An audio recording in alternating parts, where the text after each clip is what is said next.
जाय मानसिया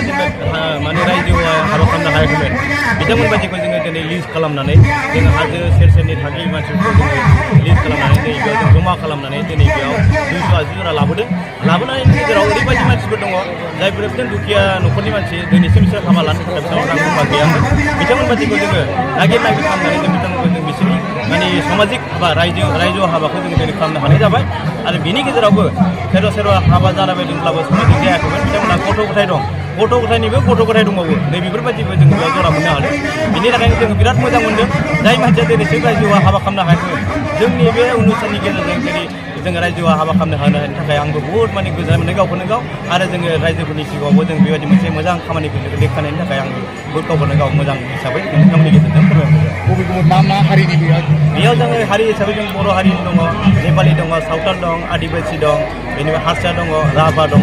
माने बेबायदि जोंनि हिन्दु नेम निथि जेसेबां माने जाथि दङ जनजाथि दं बेफोरो मानसिफ्रा जमा जानाय जों बेयाव दिनै लाबोनो हानाय जादों रायजोफोरनि बायदि अनसायनाय मा मेसेज होनो नागिरदों दिनैनि गेजेरजों आं बेखौनो मेसेज होनांदों जोंनि माने जायफोर माने दुखिया मानसि न'खरफोर बिथांमोनहा दिनै रां रुफा गैयाबाबो जे बेबायदि मोनसे जोङो सामाजिक मानसि खामानि मावग्राफोर मानसि दं बिथांमोननि थ्रुयै रायजो गावसोरनि जुलि जानो थाखाय जायफोर साननानै दङ थाखा फैसा गैयाब्लाबो जुदि होनो हायाखैमोन बिथांमोन बायदि मानसिफोरनो जोङो हाबा होनो थाखाय बा जुलि होनो थाखाय जोङो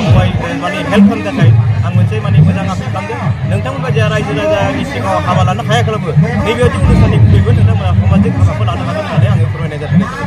दरा फैनायनि थाखाय मा प्रेजेन्ट दरा फैनायनि थाखाय जोङो माने बिसोरनि हौवा गोदान हिनजाव गोदान जिखिनि ड्रेस पार्टि बिथांमोननिसिम जों गासैबो होनाय जादों आरो बिनि उनावहाय जों हाबा जाखांनायनि उनाव बिसोर मोनसे गिफ्ट पेक मोनगोन बे गिफ्ट पेकआव बासन बर्तन दंजोबो आरो बेनिफ्राय सि जोम बेनिफ्राय माने गासैबो बिसोरनि ड्रेस पार्टि दिनै थांनायनि उनाव बिसोर न'आव थांनानै माने ओंखाम संनानै जाहोनो हानाय बायदि बिदि बेबस्था खालामनानै जादों आज ये श्रीमंत चेतना समाज की तरफ से बहुत ही बढ़िया अरेंजमेंट यहाँ पे किया गया है इसमें सामूहिक विवाह के हिसाब से ऑलमोस्ट 300 कपल्स की आज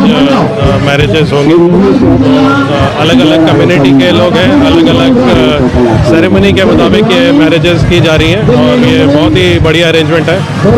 मैं अपने उदालगुरी जिला और प्रशासन की तरफ से मैं सबको धन्यवाद देता हूँ आज़ादी देता हूँ और ये बहुत बढ़िया है इनके लिए जो फ्यूचर है इनका बहुत ब्राइट है सब एकदम सुखी रहे और सबके परिवार का कल्याण और मंगल में रहे।